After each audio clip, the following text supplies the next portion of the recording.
मोर प्रिय छात्र छात्री समस्त को गुड इवनिंग एवं शुभ संध्या। आशा कर समस्ते भले रही एवं आपण मानकर परिवार भलरे रही था। तेणु जय जगन्नाथ। तेणु आमे पढ़ुलु ना द्वितीय वर्षर कंपलसरी सब्जेक्ट एमआईएल बा ओडिया।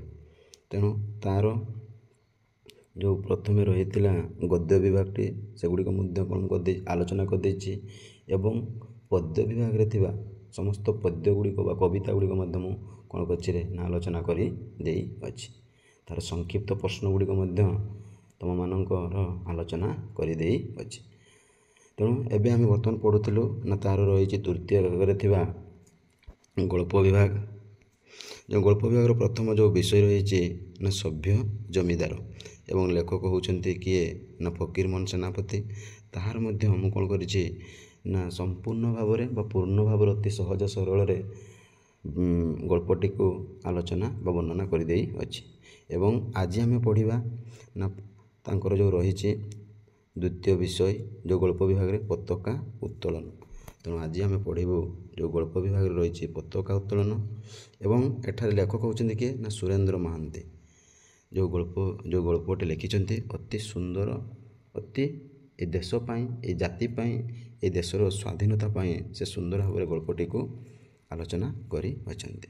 जदि पिला माने वीडियो गुड़ी को भल लगुथो तेबे निहाती तुमे माने लाइक करो सब्सक्राइब करो एवं आपण मानकर सांगसाथी मानक शेयर करो जहाँ फल से माने मध्य ज्ञान आहरण करि परिबे एवं आपण मानकर भल पाइबा एभली रही थाओ।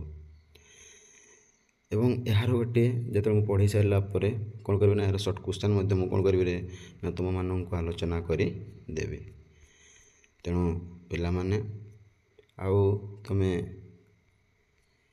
विलंब नक कौन कर ना खाता पत्र बाहर करी तुम कौन कर ना सुंदर भाव विषयटी को शुण एवं बुझ थरे दी थर कर वीडियो को देख जहाँफल तुम मैंने कौन कर निहाती ज्ञान आहरण करि पारिबो एवं तार सर्ट क्वेश्चन तुम कौन कर जापर।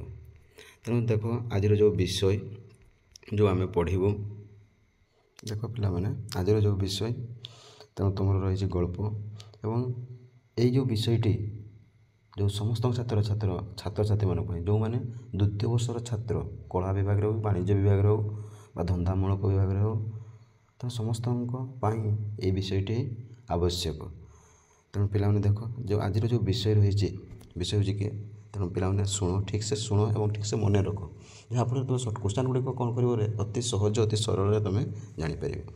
तेणु देख आज जो विषय रही पताका उत्तोलन एवं लेखक होउछन्ति किए ना सुरेंद्र महांती। लेखक होउछन्ति सुरेंद्र महांती एवं विषय होउछि कोन ना पताका उत्तोलन। तेणु मु प्रथमे कौन करी ना ये सुरेंद्र महांती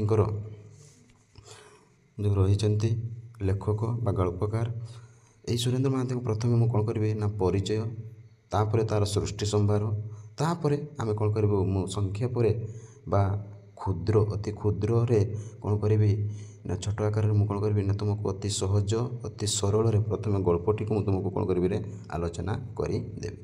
तापर मु पूर्ण भाव एवं संपूर्ण भाव अति सहज अति सरल अति सरस सुंदर रे तुम मानक कौन करदेवी ये जो रही पताका उत्तोलन गल्पटी को मु आलोचना करदेवी जहाँफल तुम कौन कर ज्ञान आहरण कर तुम मन रखिपर। तेणु आशा करुँच तुम मैंने कौन कर ना तुम सांगसाथी मानक निहाती वीडियोटी को शेयर कर जहाँफल से माने कौन हे ना चिर उपकृत हे। मु आउ थे कहूँ सी सार ओडिया क्लास को देखुवा समस्त मोर छात्र छात्री गुरुजन अभिभावक एवं मोर समस्त मोर वयोज्येष्ठ मानक मु प्रणाम करुँचे एवं भक्तिपति जनाऊँचे। तेणु आशा कर समस्त कौन होता भलरे रही थाओ एवं यही मत कौन करना भल पाइबा दे थांतु। तेणु समस्त को आउ थे सी सार ओडिया क्लास तरफ समस्त को पुणी आउ थे शुभेच्छा एवं शुभ संध्या। तेणु चलो प्रथमे मु कौन करी ना लेखकों परिचय तुम मानक कही दौचे। ତେଣୁ ପିଲାମାନେ ଲେଖ। ବିଷୟ ହେଉଛି କ'ଣ ନା ସୁରେନ୍ଦ୍ର, ନା ବିଷୟ ହେଉଛି ପତାକା ଉତ୍ତୋଳନ ଏବଂ ଲେଖକ ହେଉଛନ୍ତି କିଏ ନା ସନ୍ଥ କବି ସରି। ତେଣୁ ଦେଖ ବିଷୟ ହେଉଛି କ'ଣ ନା ଲେଖିଲ ପତାକା ଉତ୍ତୋଳନ, ହଁ କି ନାହିଁ, ଏବଂ ଲେଖକ ହେଉଛନ୍ତି କିଏ ନା ଦେଖ ନା ସୁରେନ୍ଦ୍ର କ'ଣରେ ସୁରେନ୍ଦ୍ର ମହାନ୍ତି। ସୁରେନ୍ଦ୍ର ମହାନ୍ତି 1922 ମସିହାରେ ସେ କ'ଣ କରିଥିଲେ ଜନ୍ମଗ୍ରହଣ କରିଥିଲେ, ହଁ କି ନାହିଁ। 1922 ମସିହାରେ ସେ ଜନ୍ମଗ୍ରହଣ କରିଥିଲେ। ଏବଂ ଦେଖ କ'ଣ କହୁଛି ବର୍ତ୍ତମାନ ମୁଁ କ'ଣ କରିଥିବି କହିବି କହିଲି ଲେଖକଙ୍କର ପରିଚୟ ମୁଁ ବର୍ତ୍ତମାନ କ'ଣ କହୁଛି ନା ତୁମକୁ କହିଦେଉଛି। ତେଣୁ ଲେଖକ ଥିଲେ ଏକାଧାରରେ ଜଣେ ଗଳ୍ପକାର ଏବଂ ଉପନ୍ୟାସୀକାର। ତାଙ୍କର ଉପନ୍ୟାସ ଗୁଡ଼ିକୁ ଆମେ ଯେତେବେଳେ ପଢ଼ିଥାଉ ଆମମାନଙ୍କ ପାଖରେ କ'ଣ ହେଇଥାଏ ନା ଗୋଟିଏ ପ୍ରକାର ନୂତନ ଦିଗ୍ଦର୍ଶନ ବା ମାର୍ଗପଥ ଦେଖାଇଥାଏ। ତାଙ୍କର ଯେଉଁ ଉପନ୍ୟାସ ଗୁଡ଼ିକ ଅତି ସହଜ, ଅତି ଚମତ୍କାର ଏବଂ ବିଭିନ୍ନ ଚମତ୍କାର କଥନ ଶୈଳୀକୁ ଉପସ୍ଥାପନ କରି ସୁନ୍ଦର ଭାବରେ ସେ କ'ଣ କରିଛନ୍ତି ଉପନ୍ୟାସ ଲେଖି ଯାଇଅଛନ୍ତି। ଏବଂ ତେଣୁ କୁହାଯାଏ ଯେ ସୁରେନ୍ଦ୍ର ମହାନ୍ତି ଏକାଧାରରେ ଜଣେ ହେଉଛନ୍ତି ଗଳ୍ପକାର ଏବଂ ଉପନ୍ୟାସକାର। ତେଣୁ ବୁଝିପାରିଲ। ଏବଂ ପିଲାମାନେ ଦେଖ ଏବଂ ସେ କ'ଣ ଯେତେବେଳେ ଉପନ୍ୟାସ ଗୁଡ଼ିକୁ ରଚନା କରିଯାଇଥିଲେ ସେତେବେଳେ ସେ ବିଭିନ୍ନ କ'ଣ ହେଇଥିଲେ ଭିନ୍ନ ଭିନ୍ନ ପୁରସ୍କୃତ ମଧ୍ୟ ହୋଇଥିଲେ। ତେଣୁ ତାଙ୍କର ଯେଉଁ ସୃଷ୍ଟି ସମ୍ଭାର ଗୁଡ଼ିକ ବା ତାଙ୍କର ଯେଉଁ ବହି ଗୁଡ଼ିକ ତେଣୁ ସେଗୁଡ଼ିକ ପଢ଼ିଲେ ଆମେ ନିହାତି କ'ଣ ହେଇଥାଉ ନା ଏକ ପ୍ରକାର ଜ୍ଞାନ ଆହରଣ କରିଥାଉ ଏବଂ ସେ ବାସ୍ତବ ଜୀବନକୁ ଦେଖିକରି କ'ଣ କରିଛନ୍ତି ସେ ବିଭିନ୍ନ ଗଳ୍ପ ଏବଂ ଉପନ୍ୟାସ ଲେଖିଛନ୍ତି, ଯାହାଫଳରେ ତାଙ୍କର ସୃଷ୍ଟି ସମ୍ଭାର ଗୁଡ଼ିକ ବିଭିନ୍ନ ପୁରସ୍କାର ପାଇଅଛି। ତେଣୁ ଏତିକି ହେଲା ସୁରେନ୍ଦ୍ର ମହାନ୍ତିଙ୍କର ପରିଚୟ। ଏବେ ପିଲାମାନେ ଦେଖ ନା ତା'ର ହେଉଛି ସୃଷ୍ଟି ସମ୍ଭାର, ହଁ କି ନାହିଁ। ତେଣୁ ପ୍ରଥମେ ଲେଖ ତା'ର ହେଉଛି ଯେହେତୁ ଆମେ ପ୍ରଥମେ ଗଳ୍ପ ପଢ଼ୁଛୁ ତେଣୁ ପ୍ରଥମେ ତାଙ୍କର କେତେ ଗୁଡ଼ିକ ଗଳ୍ପର ନାମ ଲେଖ, ତାପରେ ଲେଖିବ ଉପନ୍ୟାସ, ତାପରେ ଲେଖିବ ଅନ୍ୟ ଯେଉଁ ତା'ର ରହିଛି କବିତା ଗୁଡ଼ିକ ମଧ୍ୟ ତୁମେ ଟିକେ ଲେଖିବ। ତେଣୁ ଯେହେତୁ ଆମେ ଆଜି ଗଳ୍ପ ପଢ଼ୁଛୁ ତେଣୁ ସୁରେନ୍ଦ୍ର ମହାନ୍ତିଙ୍କୁ ପ୍ରଥମେ ତା'ର ଗଳ୍ପ ଗୁଡ଼ିକ ତୁମେ କ'ଣ କର ନା ପଢ଼ ଏବଂ ସେଗୁଡ଼ିକ ତୁମେ କ'ଣ କର ନା ଲେଖ। ତେଣୁ ପ୍ରଥମେ ପିଲା ତାଙ୍କର ଗଳ୍ପ ଗୁଡ଼ିକ ଲେଖ। ପ୍ରଥମେ ଲେଖ ସୁରେନ୍ଦ୍ର ମହାନ୍ତିଙ୍କର ଗଳ୍ପ, ଏଠି ଲେଖ ତଳକୁ ଲେଖିବ ଗଳ୍ପ। ଏକରେ ଲେଖ ଯେଉଁ ଦରକାର ସେଇଗୁଡ଼ିକ କହିଦେଉଛି, କାହିଁକିନା ପରୀକ୍ଷାରେ ସେ ପକାଇଦେବ ଯେ ସୁରେନ୍ଦ୍ର ମହାନ୍ତିଙ୍କର ଅନ୍ୟ ଦୁଇଟି ଗଳ୍ପର ନାମ ଲେଖ। ସେତେବେଳେ ତୁମେ ନିହାତି ଗଳ୍ପ ଆମେ ଯେହେତୁ ପଢ଼ୁଛୁ ତେଣୁ ଗଳ୍ପ ଦୁଇଟିକୁ ତୁମେ କ'ଣ କରିବାକୁ ହେବ ନା ମନେ ରଖିବାକୁ ହେବ। ତେଣୁ ପ୍ରଥମେ ଲେଖ ଏଇଟା ଲେଖ ଗୋଟିଏ ହେଉଛି କୃଷ୍ଣଚୂଡ଼ା, ତାପରେ ଲେଖ ସବୁଜ ପତ୍ର ଓ ଧୂସର ଗୋଲାପ, ତାପରେ ଲେଖ ରୁଟି ଓ ଚନ୍ଦ୍ର, ତାପରେ ଲେଖ ମରାଳର ମୃତ୍ୟୁ, ତାପରେ ଲେଖ ମହାନିର୍ବାଣ। ଏତିକି, ହଁ କି ନାହିଁ। ଏତିକି ହେଉଛି ତା'ର ଗଳ୍ପ। ପୁଣି ତା'ର ରହିଛି ଅନ୍ୟ ଗଳ୍ପ ଗୁଡ଼ିକ ରହିଲା, ପୁଣି ଏଇଟା ରହିଲା ମହାନଗରୀର ରାତ୍ରି, ଶେଷ କବିତା, ଏ ମଧ୍ୟ ଗଳ୍ପ। ତେଣୁ ତୁମମାନଙ୍କୁ ଯଦି ମନେ ରଖିବ ଅତି ଗୁଡ଼, ସବୁ ଭଲ। ତେଣୁ ତୁମେ କିଛି ଗଳ୍ପ ଗୁଡ଼ିକ ମନେ ରଖିଥାଅ। ଗୋଟିଏ ହେଲା କୃଷ୍ଣଚୂଡ଼ା, ଗୋଟିଏ ହେଲା ରୁଟି ଓ ଚନ୍ଦ୍ର, ଗୋଟେ ସବୁଜ ପତ୍ର ଓ ଧୂସର ଗୋଲାପ ଏବଂ ରହିଲା ମହାନିର୍ବାଣ। ଇଏ ହେଲା ତା'ର ଗଳ୍ପ। ବର୍ତ୍ତମାନ ଲେଖ ପିଲାମାନେ ଉପନ୍ୟାସ। ତେଣୁ ସେ ଏକାଧାରେ ଉପନ୍ୟାସ ମଧ୍ୟ ଥିଲେ, ତେଣୁ ଉପନ୍ୟାସ କିଛି ଗୁଡ଼ିକ ଲେଖିଥାଉ।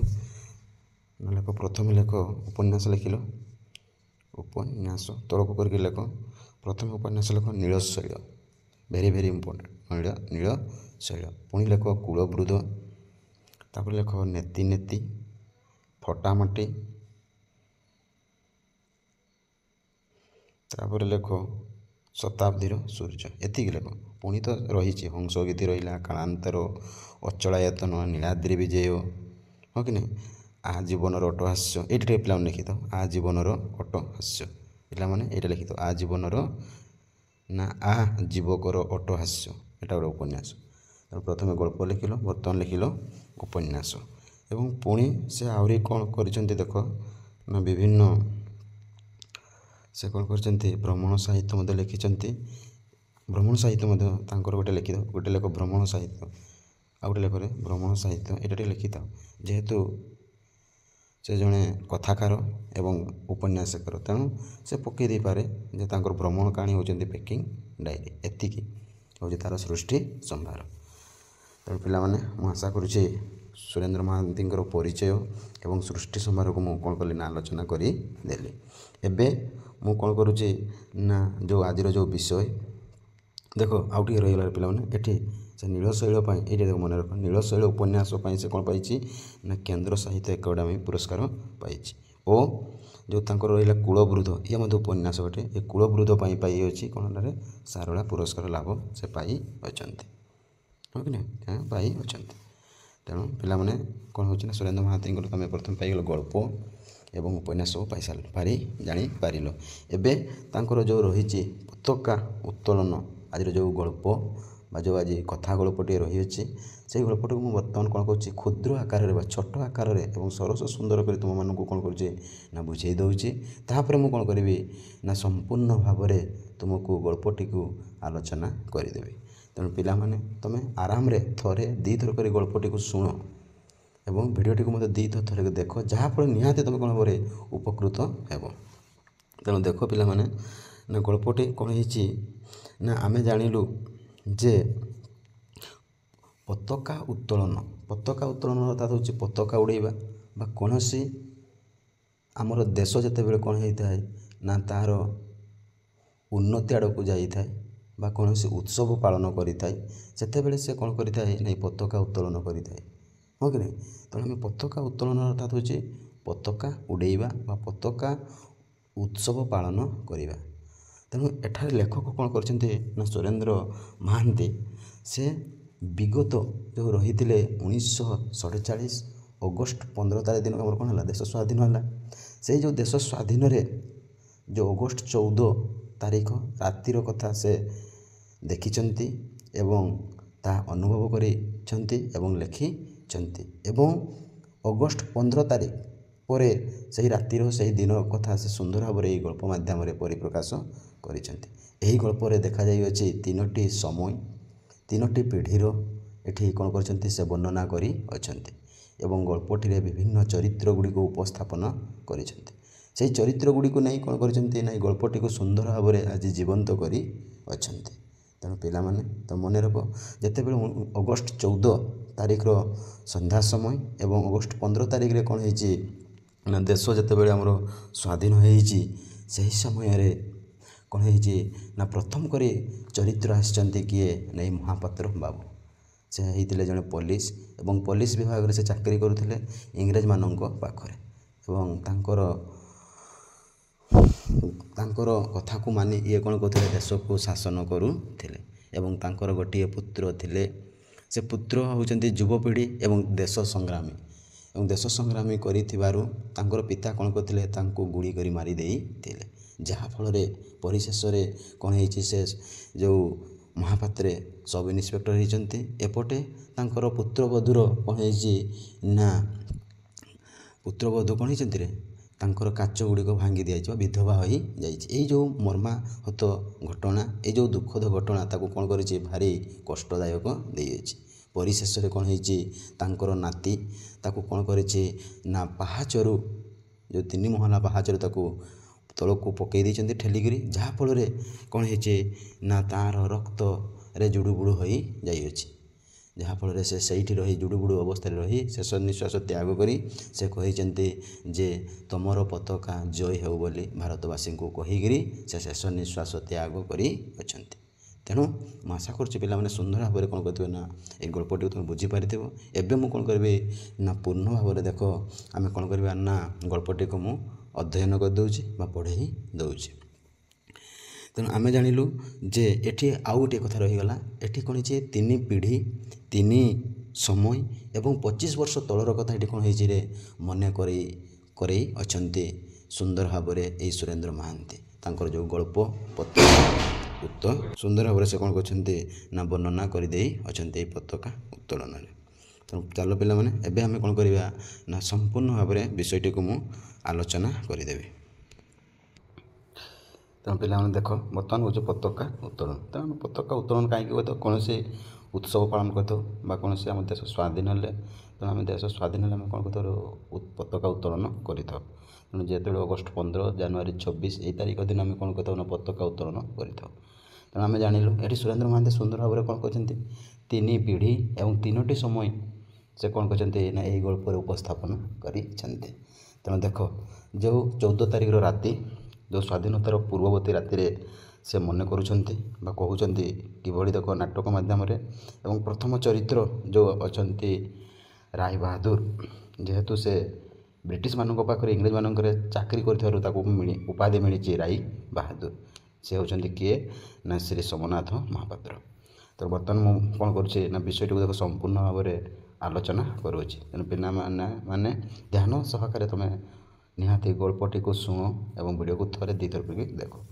ନା ଦେଖ, ଅଗଷ୍ଟ 14, 1947 ମସିହା Rai Bahadur, Shri Somnath Mahapatra, IP, Richard, CBE, OBE, KC, IA ଇତ୍ୟାଦିଙ୍କ ଆଖିରେ ଛାଇ ନିଦ ଲାଗି ଆସିଥିଲା। ଅର୍ଥାତ୍ ସେହି ସମୟରେ ରାୟ ବାହାଦୁର କ'ଣ ହେଇଛି ରେ, ଏ ଯେଉଁ ସୋମନାଥ ମହାପାତ୍ର ଇଂରେଜମାନଙ୍କ ପାଖରେ ସେ ରିଚାର୍ଡ଼ ବା ପୋଲିସ ଆକାରରେ ସେ ଚାକିରି କରିଥିଲେ ଏବଂ ବିଭିନ୍ନ ପ୍ରକାର ସେ କ'ଣ ହେଇଛି ନା ପଦବୀ ପାଇଛି। CB, EB, BA, KC, IA ଇତ୍ୟାଦିରେ ସେ କ'ଣ ହେଇଛି ପଦବୀ ପାଇକରି ତାପରେ ସେ ସେଇ ଯେଉଁ କୋଠରୀରେ ରହିକିରି ତା'ର କ'ଣ ହେଇଛି ନା ଆଖିରେ ନିଦ ଲାଗି ଆସୁଥିଲା। ତାପରେ ଦେଖ ନା କ'ଣ କହୁଛେ, ରାତି ସେତେବେଳକୁ 12ଟା ପାଖାପାଖି ହଠାତ୍ ଶଙ୍ଖ, ଘଣ୍ଟ, ହୁଳହୁଳି ଓ ତୋପ ପ୍ରଭୃତି ମିଳିତ ଐକ୍ୟତାନରେ ତାଙ୍କର ଛାଇ ନିଦ ଭାଙ୍ଗିଗଲା। ତେଣୁ ସେ ଯେଉଁଠି ରହିଥିଲେ ସେଇ କୋଠରୀରେ ଶୁଣାଯାଉଥିଲା ଶଙ୍ଖ, ଘଣ୍ଟି, ହୁଳହୁଳି, ତୋପ ଅର୍ଥାତ୍ ବିଭିନ୍ନ ପ୍ରକାର ମନ୍ତ୍ର, ଜ୍ଞାନ ଗାଇ ସବୁ ଆସୁଥିଲେ, ସମସ୍ତେ ମିଳିତ ଅବସ୍ଥାରେ ହୋଇକି ଆସୁଥିଲେ। ଏବଂ ସେହି ସମୟରେ କ'ଣ ହେଇଛି, ମହାପାତ୍ରଙ୍କ ନିଦ ଭାଙ୍ଗି ଯାଇଅଛି। ଆଖି ମିଳିମିଳି ସେ ବିଛଣା ଉପରେ ଉଠି ବସିଲେ। ରାତିର ଶାନ୍ତ ନିରବ ମୁହୂର୍ତ୍ତ, ରାତିରେ କ'ଣ ହେଇଥିଲା, ଶାନ୍ତ ନିରବ ମୁହୂର୍ତ୍ତ। ସେହି ସମୟରେ କ'ଣ ହେଇଛି ନା ଜୟ ସ୍ୱାଧୀନ ଭାରତ କି ଜୟ ଧ୍ୱନି ଭିତରେ କ୍ଷୁବ୍ଧ ଓ ଚଞ୍ଚଳ ହୋଇ ଉଠିଲା।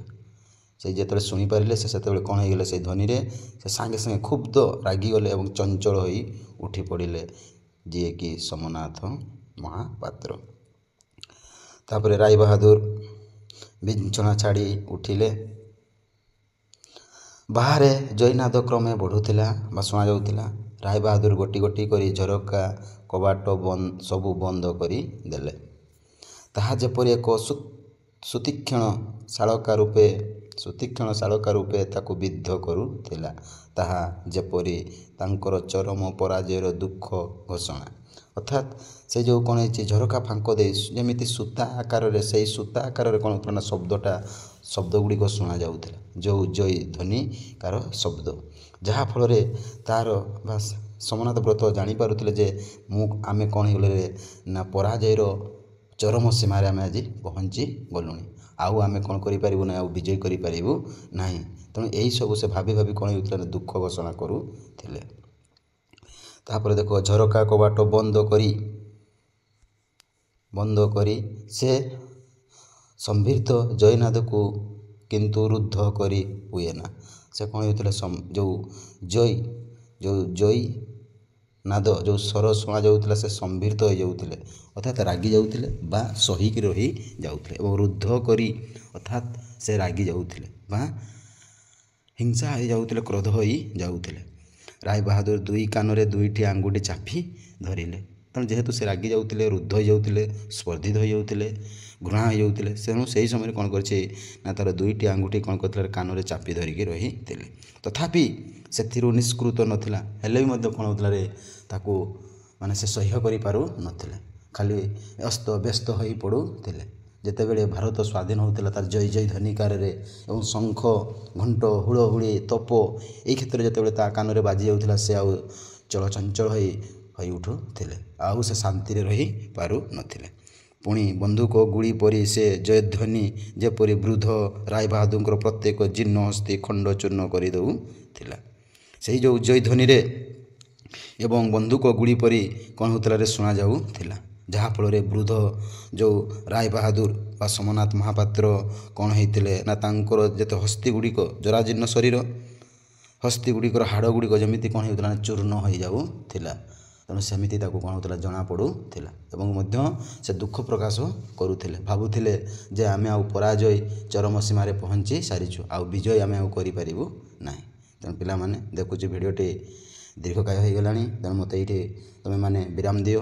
ନେକ୍ସଟରେ ମୁଁ କ'ଣ କରିବି ନା ସମ୍ପୂର୍ଣ୍ଣ ଭାବରେ ଭିଡ଼ିଓଟିକୁ ମୁଁ ଆଲୋଚନା କରିଦେବି, ହେଉ ଅଧଘଣ୍ଟା ହେଉ କି 45 ମିନିଟ୍ ହେଉ, ମୁଁ ଯେମିତି ହେଲେ କ'ଣ କରିବି ନା ସୁନ୍ଦର ଭାବରେ ତୁମକୁ କ'ଣ କରିବି ନା ଭିଡ଼ିଓଟିକୁ ଆଲୋଚନା କରିଦେବି। ଆଶା କରୁଛି ସମସ୍ତେ ସୁନ୍ଦର ଭାବରେ ଭିଡ଼ିଓଟିକୁ ଦେଖୁଥିବ, ବୁଝୁଥିବ ଏବଂ ଆପଣମାନଙ୍କର ମତାମତ ଦିଅନ୍ତୁ ଏବଂ ଆପଣମାନଙ୍କ ସାଙ୍ଗସାଥିମାନଙ୍କୁ ସେୟାର କରନ୍ତୁ, ଯାହାଫଳରେ ସେମାନେ ମଧ୍ୟ କ'ଣ ଭାବରେ ସମ୍ୟକ ଭାବରେ ବା ଜ୍ଞାନ ଆହରଣ କରିପାରିବେ। ରହୁଛି ଜୟ ଜଗନ୍ନାଥ ଏବଂ ଭଗବାନଙ୍କଠାରେ ନିବେଦନ ଆପଣଙ୍କ ପରିବାର ମଧ୍ୟ ଭଲରେ ରହିଥାନ୍ତୁ ଏବଂ ଆପଣ ଏଇଭଳି ଆପଣମାନଙ୍କର ଭଲ ପାଇବା ମତାମତ ଦିଅନ୍ତୁ ଏବଂ ସମସ୍ତଙ୍କୁ ଆଉଥରେ କହୁଛି CSR ଓଡ଼ିଆ କ୍ଲାସ୍ ତରଫରୁ ସମସ୍ତଙ୍କୁ ଆଉଥରେ ଶୁଭେଚ୍ଛା ଏବଂ ଶୁଭ ସନ୍ଧ୍ୟା। ରହୁଛି ଜୟ ଜଗନ୍ନାଥ।